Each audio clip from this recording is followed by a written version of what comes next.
सुविधाएं हैं जो तमाम भारतवासियों की सुविधाएं हैं। हिंदू, मुस्लिम, सिख, ईसाई, जैन, पारसी, बौद्ध, आस्तिक, नास्तिक सबकी समस्या है।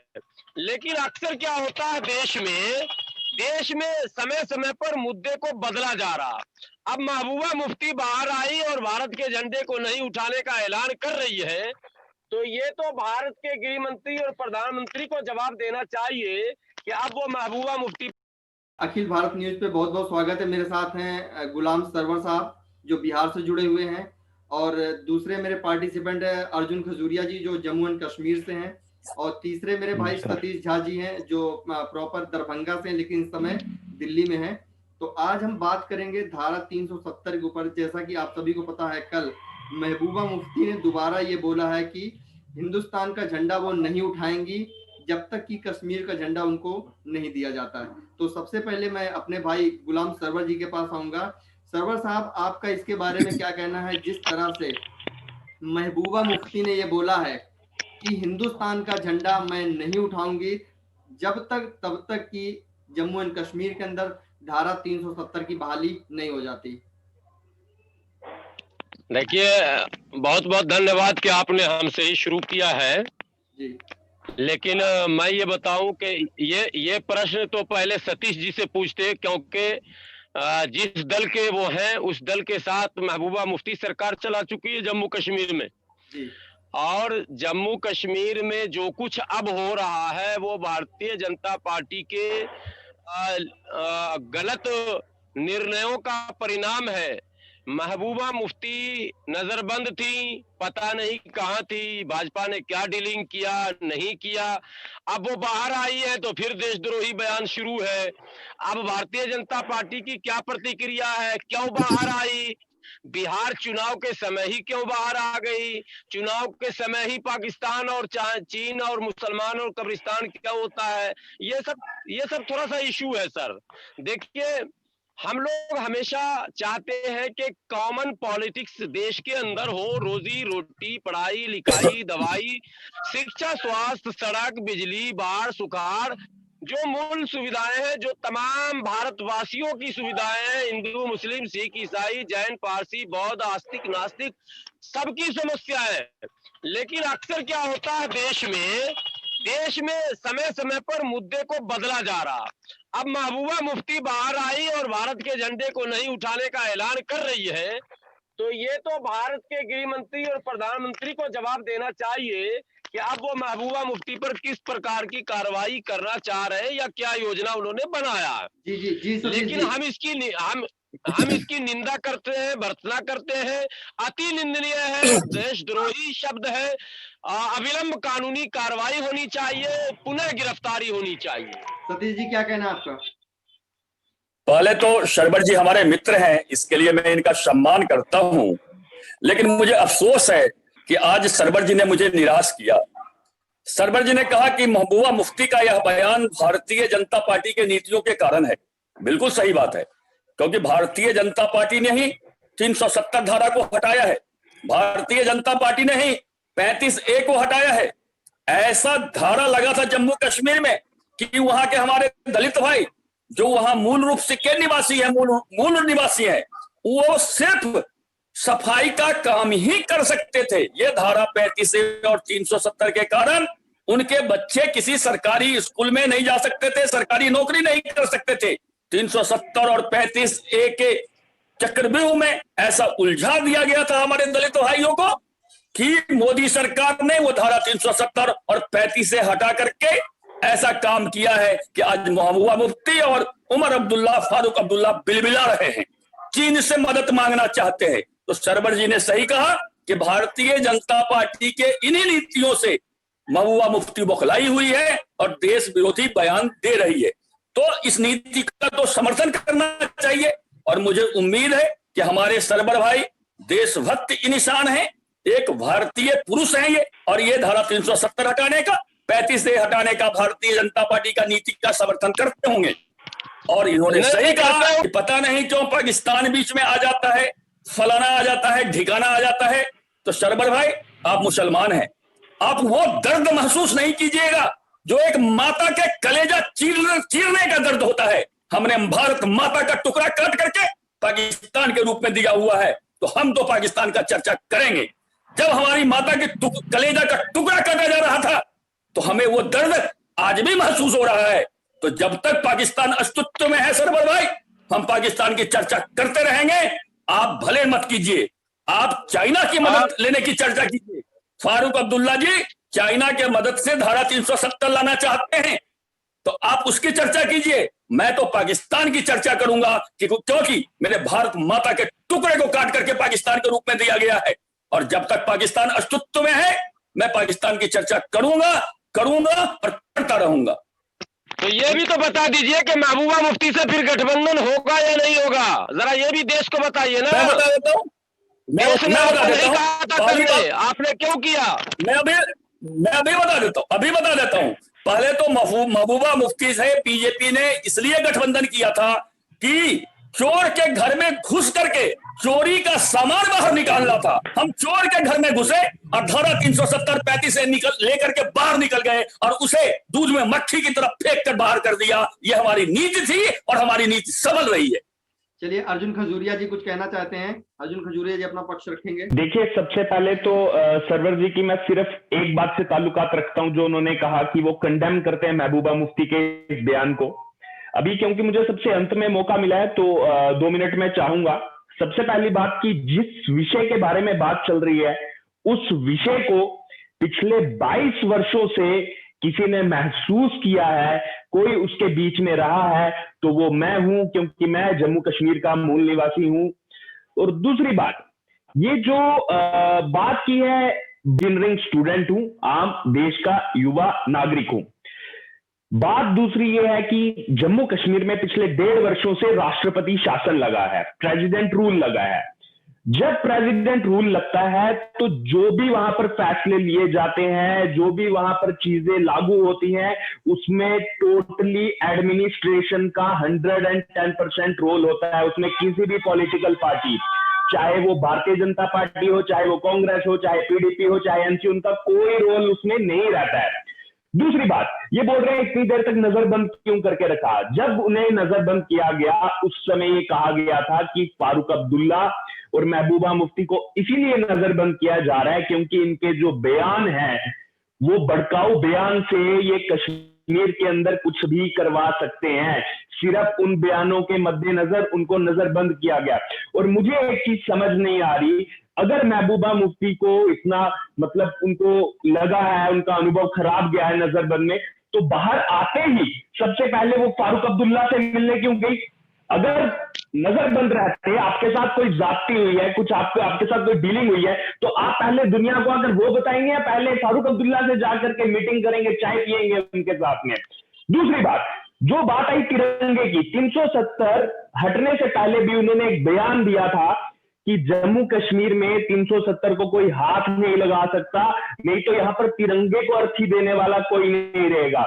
ये बयान था जिस वजह से उनको नजरबंद किया गया। और मैं प्राउडली कहता हूं 5 अगस्त 2020 जब 1 वर्ष पूरा हुआ 370 को तोड़े हुए, मैंने अपने घर की छत पर तिरंगा फहराया। महबूबा मुफ्ती के अंदर अगर दम था तो आकर के मेरे घर से वो तिरंगा हटा दी। ये सिर्फ क्या करते हैं, कश्मीरी बच्चों को बरगलाते। इनके खुद के बच्चे कहां हैं?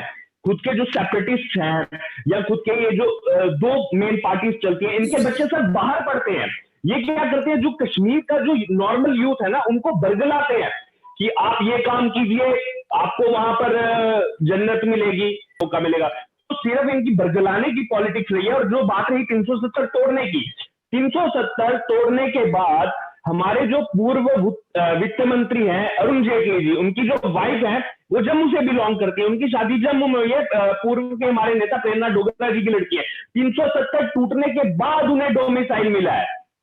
तो आप सोचिए कि 370 के अंदर ऐसे प्रावधान थे जो सिर्फ ऐसे ब्लाइंड फोल्ड करके जो जम्मू कश्मीर के लोगों को जो है पॉलिटिक्स रख के, हमारी जो है कंधों पर बंदूक रख करके सेंटर से पैसा लिया जाता था, कांग्रेस गवर्नमेंट से पैसा लिया जाता था, लेकिन वो पैसा जाता कहां था? सिर्फ 2 फैमिलीज के घर में जाता था। गुलाम भाई क्या कहना है इसके ऊपर आपका? जी, खजूरिया साहब की बहुत सारी बातें बहुत अच्छी है, लेकिन खजूरिया साहब से असल में मैं यह जानना चाहता हूं कि सर नजरबंद जो की गई थी जिन इशू पर, क्या महबूबा मुफ्ती से केंद्र सरकार की डीलिंग हो गई? क्यों नजरबंदी खत्म हुई? किन कारणों से उन्हें नजरबंद किया गया था? ये सवाल केंद्र सरकार से होना चाहिए कि आखिर इतने दिनों तक नजरबंद रहने के बाद भी पहले तो जो इन्होंने प्रश्न पूछा, पहले इनके एक प्रश्न का जवाब मैं दे चुका हूं कि उनको नजरबंद क्यों किया गया, क्योंकि वो सिर्फ और सिर्फ जो है नहीं छोड़ा क्यों गया सर, छोड़ा क्यों गया ये सवाल है मेरा। नहीं छोड़ते तो भी आप ही लोग बोल रहे थे कि उनको इतनी देर तक नजरबंद क्यों किया जा रहा है। अब आज जाकर के छोड़ा है, उन्होंने भड़काऊ बयान दिया है, तो ये महबूबा मुफ्ती की गलती है। टोटली गेम है। सर इतने टाइम से सारी पार्टियां बोल रही थी कि फारूक अब्दुल्ला और महबूबा मुफ्ती को नजरबंद क्यों किया गया है, उनको क्यों बाहर नहीं निकलने दिया जाता। जब उनको अंदर किया जाता तब भी दिक्कत होती है, और जब उनको बाहर किया जाता तब भी आपको दिक्कत होती है। आखिर इसके पीछे क्या राज है, क्या मिली भगत है? असल में जब इन दोनों को नजरबंद किया गया था तो तत्कालीन कारण थे। अब जबकि जम्मू कश्मीर केंद्र शासित प्रदेश बन गया है, इन्हें छोड़ दिया गया है। और जम्मू कश्मीर की जनता कितनी खुश है, ये इसका अंदाजा आप इस बात से लगाइए कि महबूबा मुफ्ती और फारूक अब्दुल्ला, उमर अब्दुल्ला एक भी धरना प्रदर्शन नहीं किया है, एक भी विरोध जुलूस नहीं निकाला है। ये इनको यदि बड़ा कष्ट है तो उपराज्यपाल के द्वार पे जाकर के अमर अनशन पर बैठ जाए। देखे 5 आदमी इनके साथ जम्मू कश्मीर का नहीं आएगा। ये हाल है इनका। कुछ मुट्ठी भर जो उगलते रहते हैं। और मुझे सबसे ज्यादा शर्म आती है कांग्रेस पार्टी पे। महबूबा मुफ्ती का, फारूक अब्दुल्ला, उमर अब्दुल्ला का जो एक गठबंधन बना है उसमें कांग्रेस पार्टी शामिल है। और कांग्रेस पार्टी के पूर्व रक्षा और वित्त मंत्री पी चिदंबरम ने कहा है कि हम धारा 370 वापस लाएंगे। मुझे बहुत ही शर्म है कांग्रेस पे। किस मुंह से कांग्रेस बिहार में वोट मांगने गई है? क्या इस बात के लिए वोट मांगने बिहार में गई है कांग्रेस कि हम धारा 370 वापस लाएंगे? मैं तो तेजस्वी यादव से अनुरोध करूंगा, वो लालू यादव के सुपुत्र है, उनको कांग्रेस से को अपने गठबंधन से बाहर फेंकना चाहिए कि ऐसे देश विरोधी तत्वों को मैं अपने गठबंधन में नहीं रखूंगा जो यह घोषणा करता है, जिसका पी चिदंबरम, कि धारा 370 हम जम्मू कश्मीर में वापस लाएंगे। किस मुंह से कांग्रेस और ये महागठबंधन, चोर गठबंधन बिहार में वोट मांगेगी? मुझे शर्म हो रहा है इनके पे ही और इनके समर्थकों पे भी कि कैसे लोग इन्हें वोट देंगे जो देश विरोधी काम करता है, देश विरोधी गतिविधियों में संलग्न है। कांग्रेस पार्टी के बड़े बड़े नेता धारा 370 का समर्थन की बात करते हैं और वो बिहार में गठबंधन में चुनाव लड़ रहे हैं। पता नहीं, हम तो अनुरोध करेंगे सरवर साहब से कि आज ही अपना संबंध महागठबंधन से तोड़ लें और बोलें कि मैं देश विरोधी गठबंधनों के साथ नहीं हूं, क्योंकि कांग्रेस के सभी नेता धारा 370 वापस लाने की बात करते हैं। मैं सरवर साहब से चाहूंगा अपना संबंध तोड़ें। सरवर साहब क्या कहना है? कि भाजपा और कांग्रेस का कौन सा समझौता है? कांग्रेस को क्या जरूरत पड़ी बिहार चुनाव में 370 का मुद्दा उठाने का, और भाजपा को क्यों जरूरत पड़ गई कि महबूबा मुफ्ती जैसी देश विरोधी को चुनाव के समय ही बाहर निकालने का? जब महबूबा मुफ्ती के पीछे कश्मीर की एक भी जनता नहीं है, वो धरना प्रदर्शन नहीं कर सकती है, तो फिर वो किस दबाव में बाहर आई? क्या विपक्ष के दबाव में आपने बाहर किया? गलत। अगर विपक्ष के दबाव में आप काम करते हैं तो कौन कौन सा काम आपने विपक्ष के दबाव में किया? भारतीय जनता पार्टी और कांग्रेस का इंटरनल गठबंधन है इस वक्त, और वो एक दूसरे को वाक देने में लगे हुए हैं। बिहार चुनाव में मुद्दा है रोजी रोटी, पढ़ाई लिखाई, दवाई, सड़क, बिजली, वो नीतीश कुमार जी ने करके दिखाया है। तमाम सड़कें चमचमा रही है, बिजली 22 घंटे में मिल रही है, पानी का व्यवस्था होता है। अब भारतीय जनता पार्टी के लोगों को भी अंदर से परेशानी है कि क्षेत्रीय पार्टियां क्यों मजबूत हो रही है, तो दोनों राष्ट्रीय पार्टियां आपस में इंटरनल गठबंधन कर चुकी है। इसीलिए 370 का मुद्दा कांग्रेस पार्टी ने यहाँ उठाया, ये साबित कर दिया राहुल गांधी ने कि वाकई वो पप्पू ही है। बिहार चुनाव से कश्मीर का क्या लेना देना है?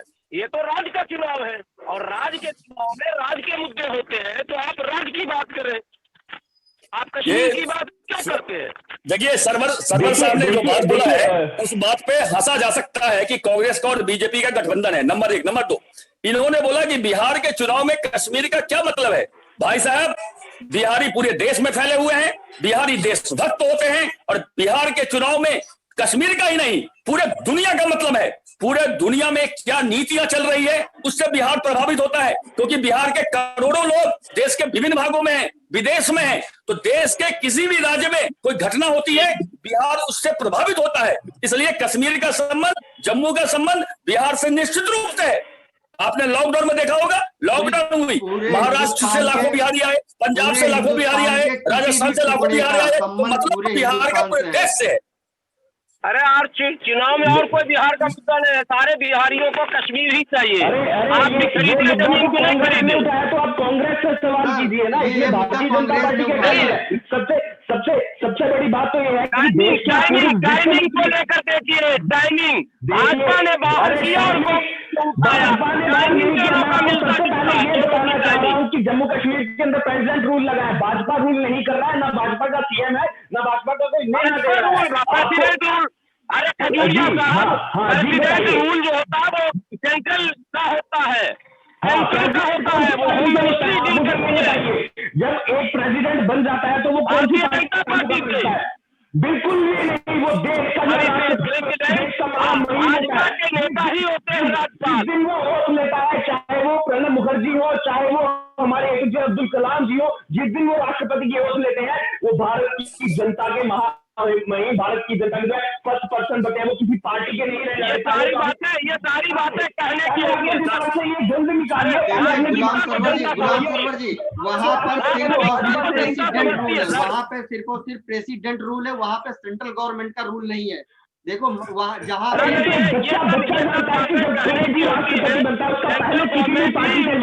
राष्ट्रपति बनने के बाद नहीं, बिल्कुल मैं आपकी बात से सहमत नहीं हूँ कि भारतीय जनता पार्टी प्रेसिडेंट के ऊपर रूल करती है या उनको इन्फ्लुएंस करती है। सेंट्रल ही चलाती है सर। नहीं, सुनिए, गुलाम सरवर जी को कांग्रेस मानसिकता के बारे में पता है सर। एक मिनट को चोट पहुंचा रहे हैं ऐसा बोल के चौरसिया जी,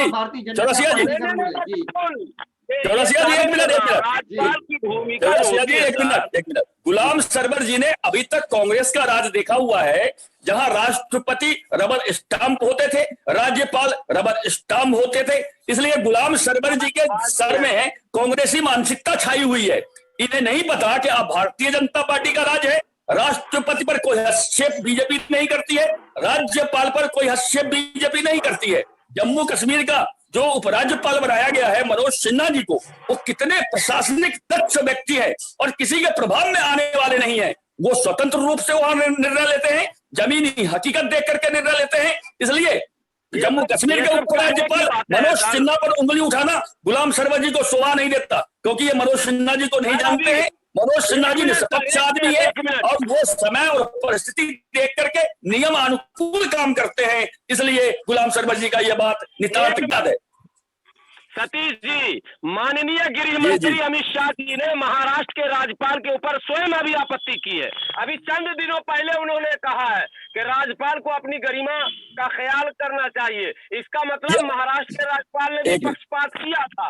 इसका मतलब यह साबित, एक मिनट सर सरवर जी, इसका मतलब यह साबित हो गया कि महाराष्ट्र के राज्यपाल को बीजेपी ने प्रभावित नहीं किया था, क्योंकि यदि बीजेपी महाराष्ट्र के राज्यपाल को प्रभावित करता तो अमित शाह ये बात नहीं कहते।